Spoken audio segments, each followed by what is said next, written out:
I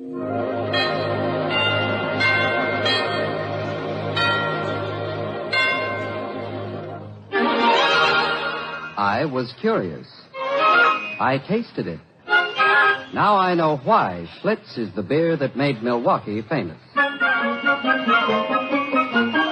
If you like good beer, you'll find it pays to be curious and learn about Schlitz for yourself. And now the Joseph Schlitz Brewing Company of Milwaukee, Wisconsin presents Mr. and Mrs. Ronald Coleman.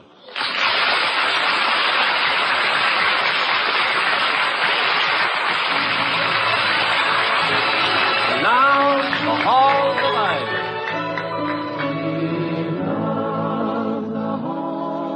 of Ivy. That surround us here today, and we will not forget though we be far, far away. Welcome again to Ivy. Ivy College, that is, in the town of Ivy, USA. We suppose most people regard a college president, when they happen to think of him at all, as a man concerned only with scholarly matters, such as a fat endowment or a new football stadium. Now, this is a profound misconception. In most respects, college presidents have the same interests we do. At this moment, for example, Dr. William Todd Hunter Hall, the president of Ivy, sits book in hand seeking the answer to a question millions of thoughtful Americans are asking themselves tonight. Who done it? Mrs. Hall is going over the household accounts. Toddy, the telephone. Toddy, please answer the telephone. I hear it, Victoria, but I don't see it. You were the one who wanted the extra long extension cord installed. I know I did. I thought it would be a convenience. I didn't foresee it as an endless series of rumps through the living room. Do you see it anywhere? It seems to be coming from that part of the room. It's coming from every part of the room. Well, look under the couch. This is one of the most infuriating... Yes, what is it, Penny? The telephone is ringing, sir. Thank you. We are trying to find it. I found the cord. That's good. Now follow it to the end. It's all right, Penny. Yes, sir. Well, answer it, Victoria.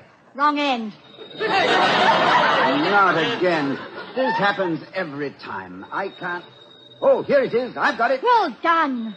Now, let's see. It stopped. Yes, it's provoking to think it may have been important. It's even more provoking to think it may have been a wrong number. Stop worrying over it, Toddy. You said you were going to relax this evening. Go on back to your mystery. Is it a good one? Yes, very intriguing. And almost as bloody as Hamlet. Like another cushion? No, thank you, darling. I'm quite comfortable. I can reach it. Hello? Yes, speaking. Oh, good evening. Oh, fine, thank you. Tonight? Well, yes, if it's really important. When shall I expect you? Very well, then. Yes. Goodbye. The chairman of the board is coming over, Mr. Wellman. I suspect he has bad news for me. He sounded so horribly cheerful. Mr. Clarence Wellman, the stinker? The same. Chairman of the Board of Governors and spark plug of the Let's Drive Dr. Hall to an Early Grave campaign. Oh, dear. Couldn't you put him off? Seems such a shame to let yourself in for such dreadful dullness on your one free night. Oh, I doubt that I shall find it dull. Wellman and I share a common interest in... I wonder what sort of a nasty brew he's concocted this time. Well, go on. Do drop the other shoe, Toddy. You were saying that you and Mr. Wellman share a common interest. A common interest in what? My job. I have it, and he wants me out of it.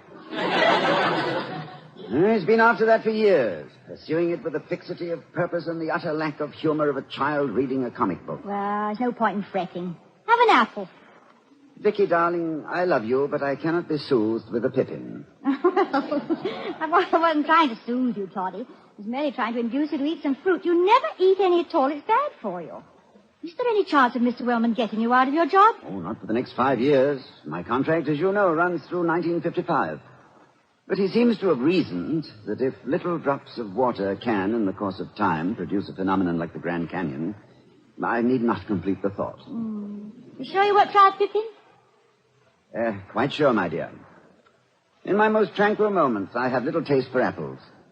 I've even less while awaiting the arrival of a colleague who is seeking to dehorse me. It's very odd, you know. I should detest fruit, too. It figured so prominently in my first professional appearance. Really, Victoria? I've always thought of your theatrical career as a series of personal triumphs. Yeah, well, it was, for the most part. But not in this particular instance. I was only 15, but rather ripe for my age, when a comic named Artie Pinero offered me a job as his partner in a variety turn. 15? I wish I'd seen the act. You'll change your mind when I'll tell you we were billed as Pinero and Cromwell, those funny people. We broke in a turn at a small variety house in the East End of London. I like to think the performance flopped because of its subtlety. What was it like? Well, I'd feed Artie a line, and he'd retort wittily, and then we'd slosh each other about the head with inflated bladders. The harvest of fruit generally occurred after we'd been on about 3 minutes, and order was not restored until about the 6th chorus of God Save the King. And you still like apples, huh? Well, 9 o'clock. Wellman will be here any minute. Oh, Toddy, don't look so concerned. Do you think he's got some particular grudge against you? No, I don't think so. No, he's just a sort of an intellectual Sunday driver. He has no destination in mind and resents being passed by someone who has. There he is now. Well, Penny will let him in. You're not really worrying about his visit, are you? No, but the jawbone of an ass is a legendary weapon. And Mr. Wellman, being equipped with both uppers and lowers... Whoops. Oh, good evening, Mr. Wellman. Good evening, Dr. Hall. And Mrs. Hall. Good evening. Come in. Thank you. How are you feeling this evening, Doctor? Fine. Never better. Should have seen the dinner I ate. Oh, good. I really tucked it away with both hands tonight, didn't I, Victoria? You certainly did. And imagine, no sooner had we left the table and settled ourselves in here than he asked for an apple. Here you are, William, have one. Thank you, Victoria. Oh, not at all. Would you care for one, Mr. Wellman? No, thank you. Apples do not agree with me. Now, sit down, Mr. Wellman. Thank you. This won't take very long. I seem to have sat on your book. Oh, no, I'm sorry, I must have... Raymond Harris's latest. He died laughing. Finished it? No, I'm in the middle. I read it last night. Excellent mystery, I thought. Have you guessed yet that the elevator girl Dolores is the murderer? No, I haven't. I imagine I will very soon, though. Is there anything else you wish to see me about? Yes. I have here a copy of today's edition of the students' newspaper, the Ivy Bulletin. I want to read the editorial to you, if I may. Just listen to this. The statements issued by our Board of Governors resemble the peace of God in that they are beyond human comprehension. Never has so much pap... What? Let me see that. It's quite the most vicious attack I've ever read. Who's responsible for this? Young Buckley, I presume. Jared Buckley, the editor. I shall most certainly demand a full explanation. The governors were so incensed when they learned... The board knows of this? They know of this editorial? How? I had some other business to take up with them and called an informal meeting early this evening. This was taken up in passing. I naturally assumed they were already familiar with it. Naturally. Everyone knows that prosperous industrialists spend most of their time devouring student publications. It was an irregular meeting, Doctor. I trust it does not upset you. Oh, not in the least. Victoria, may I have another apple? Of course, yeah. Thank you. I assumed the board would be familiar with the editorial because of my own interest in the bulletin. I was its editor while a member of the class of 1907. Imagine my horror when I realized they had heard nothing about this editorial and never would have had I not brought it to their attention. You must have felt dreadful. I immediately tried to undo the damage I had so innocently caused. I told them I felt certain there was some explanation for an editorial which discussed me and the other members of the board in terms one would not apply even to a mongrel dog. And that failed to calm them? My efforts to pour oil upon the troubled waters merely incensed them the more. Incredible. They instructed me to go to the root of the matter and to announce to you that they would press for Buckley's expulsion. His immediate expulsion. The decision to expel rests entirely with me. Until I know the full story, I refuse even to consider it. The members of the board are entirely justified in their resentment. But so drastic a step is not to be thought of prior to full investigation. Well, of course, that's a matter resting entirely between you and the members of the board, of which I merely happen to be the chairman. Oh, good heavens. Look at the time. I didn't intend to stay this long. I must have bored you to death with my dull, sharp talk, Mrs. Hall. Oh, not at all. Your visit was very stimulating. Gave me all sorts of ideas. Very kind of you to say so. Good night, Doctor. Don't bother to see me to the door. Good night. I want you to know I'm fully aware of how you've gone out of your way in this matter of the editorial. Oh, no, don't mention it. I always like to do whatever I can. Yes, that's what I mean. Good night. Is it as bad as it sounds, darling? No, I'm afraid it'll require more than 6 choruses of God Save the King to save this act, Victoria. I must see young Buckley at once to determine exactly what prompted his outburst. I'll have Grogan locate him. I'll call him now. And... oh, no. What is it, Toddy? It's gone. That leaping telephone has slipped its leash and run to cover again. Come on, Vicky. You take that side of the room and I'll take this side. Between us, we should be able to run it down by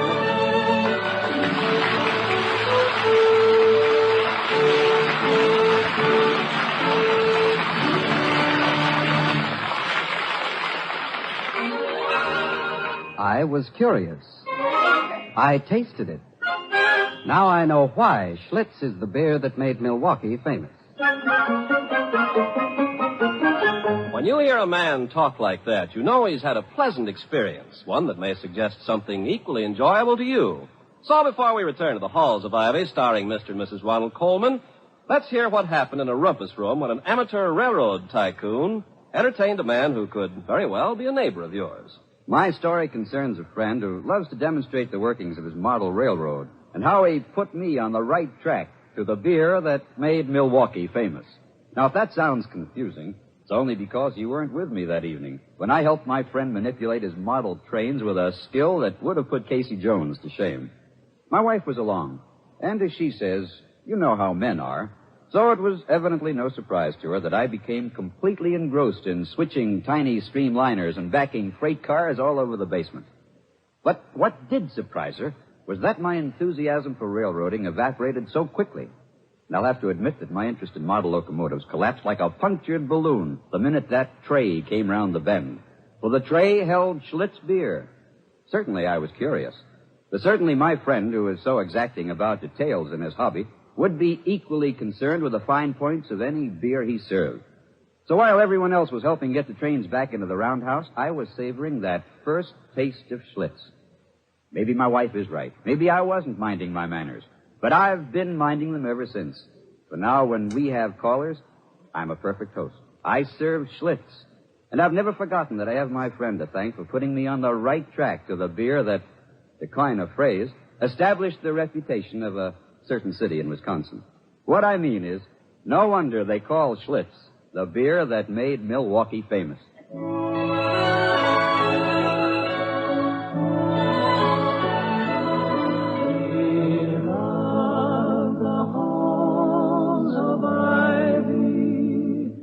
That surround us here today.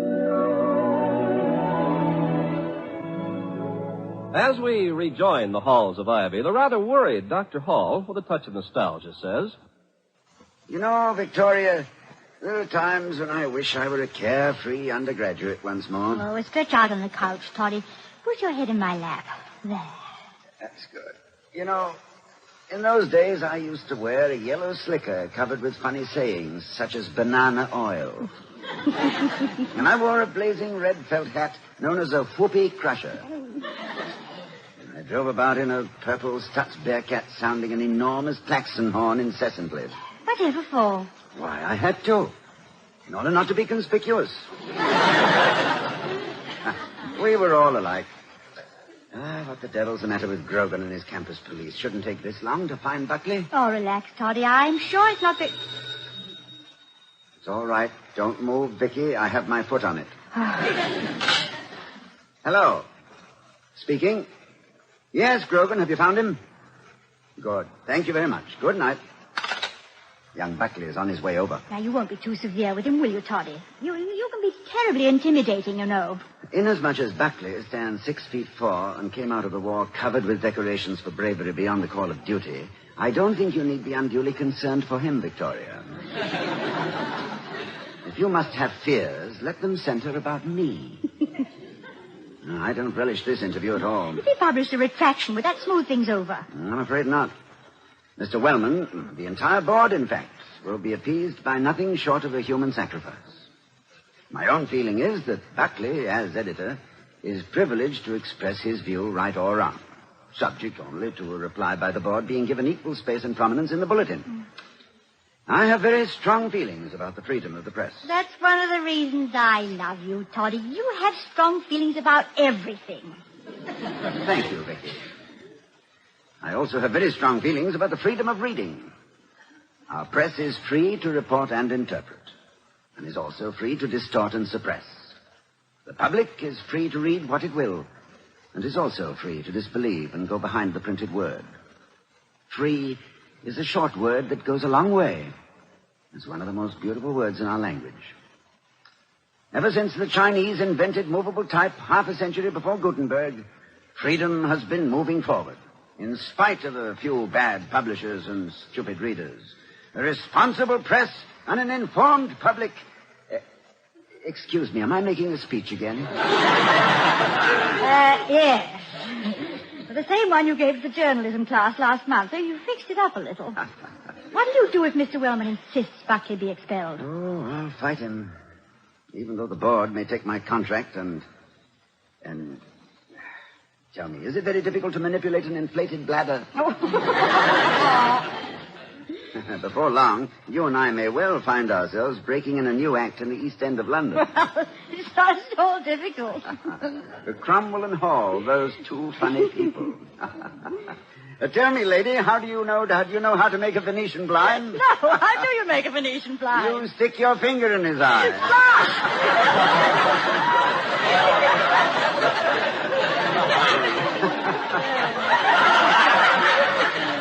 Oh, dear, I hope your London audience is mellowed by now. Yes.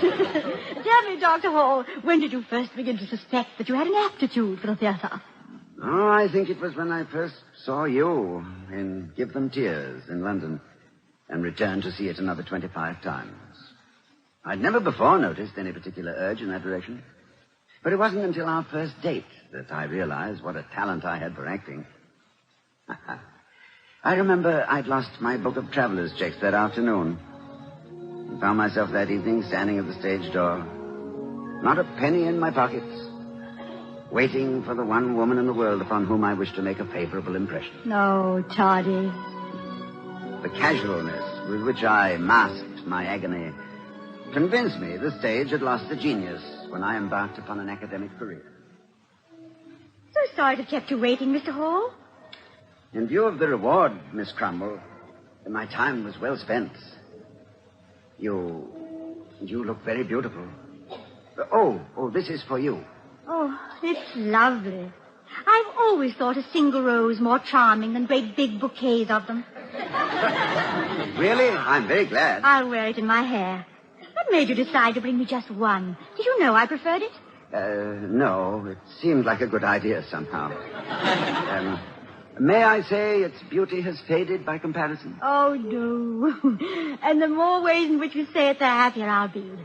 It's foggy tonight, isn't it? Is there a taxi out there? I imagine there must be. I'm absolutely starved.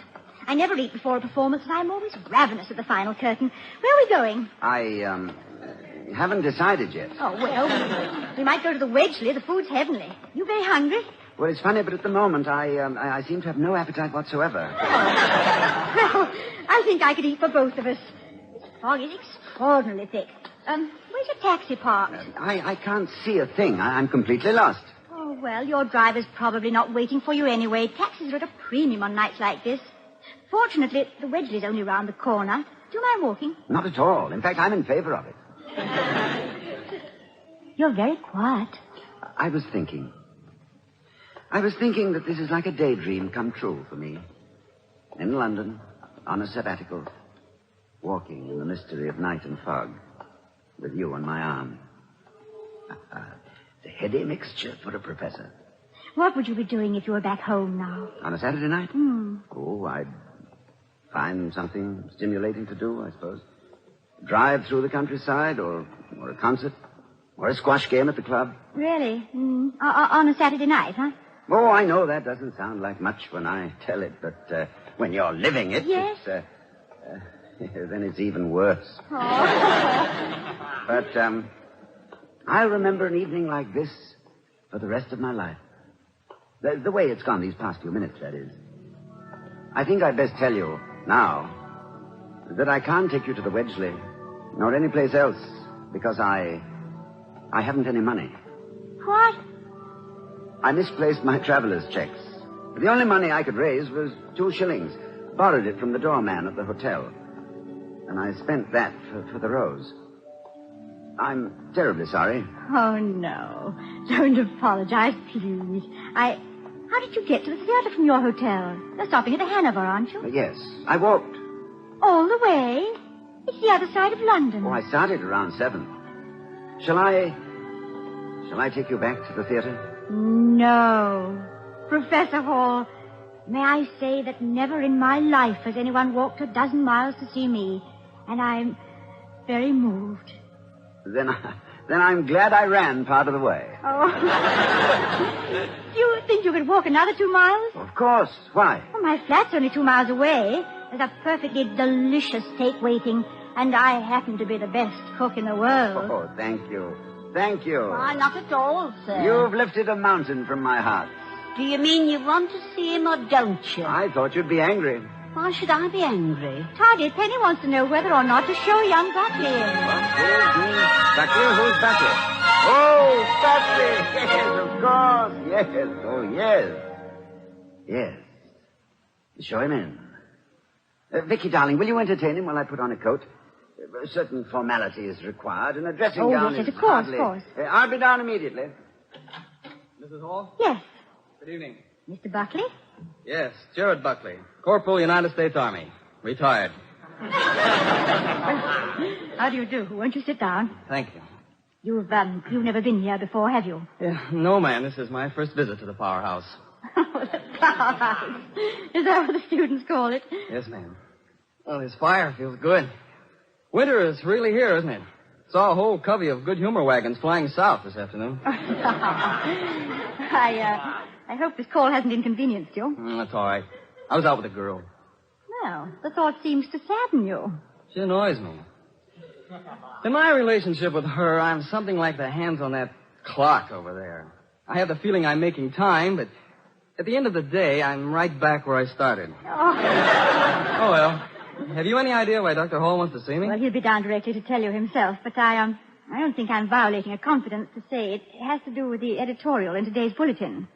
You mean he read it? He knows most of it by heart. A millennium is at hand. Someone has finally read an editorial in an American newspaper. Well, is that so very unusual? Unusual. Mrs. Hall, if I were delegated to guard our atomic bomb secrets, I couldn't think of a better way than to print them in bold-faced caps as a newspaper editorial. So someone has read an editorial in the Bull. We must be getting a following. Oh, yes. A passionate one. Well, possibly it's deserved. Today's editorial did have a certain style. If you do say so yourself. Oh, I'm not being immodest. I didn't write today's editorial. What's that? I said I did.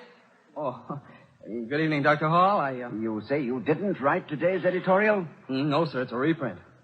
A reprint? Of what? Of an editorial that appeared in the Bull years ago, 40, 50 years ago. Written by a fellow named, Wellman. Clarence Wellman. No. Yes, sir.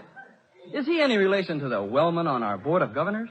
They are one and the same. I hope you're not angry, sir. Oh, no. No, quite the contrary. I have never been more pleased. Oh, I'm glad. I think you're doing a remarkable job with the Bull.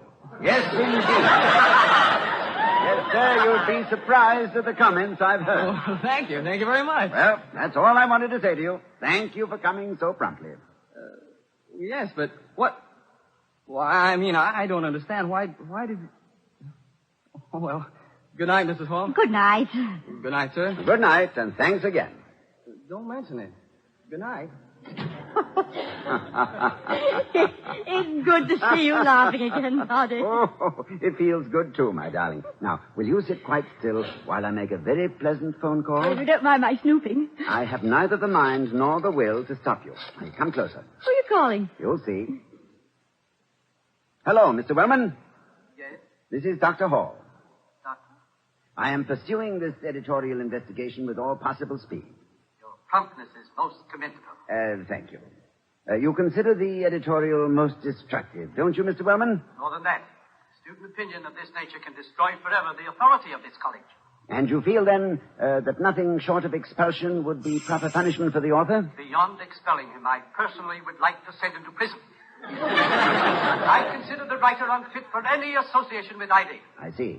Shall I say that to the board in the morning, Mr. Wellman? By all means. Very well. But before I hang up, I feel that you should know that Jared Buckley did not write it. Then who did? You did, Mr. Wellman, in 1907. Good night.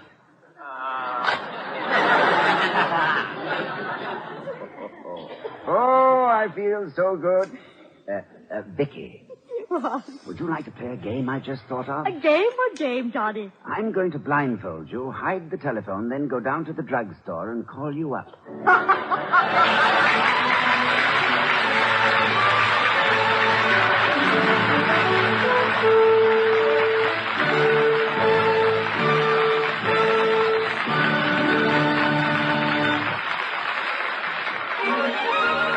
I was curious. I tasted it. Now I know why Schlitz is the beer that made Milwaukee famous. And here again are Mr. and Mrs. Ronald Coleman. When we get this month's telephone bill, my dear, don't show it to me. Just pay it. Pay it cheerfully. Why, won't you want to look it over? Not this one, no. My last call was worth the entire bill. So just send a check, even though the charges may seem exorbitant. Any conversation I've had with Mr. Wellman, I am happy to consider a long-distance call. All right. Thank you. Good night, everybody. Good night.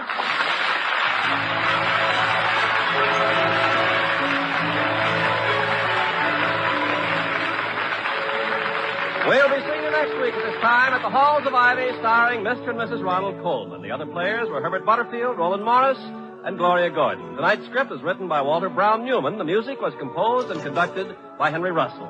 The Halls of Ivy was created by Don Quinn, directed by Nat Wolf, and presented by the Joseph Schlitz Brewing Company of Milwaukee, Wisconsin. Ken Carpenter speaking. Next, hear We the People over most of these same NBC stations.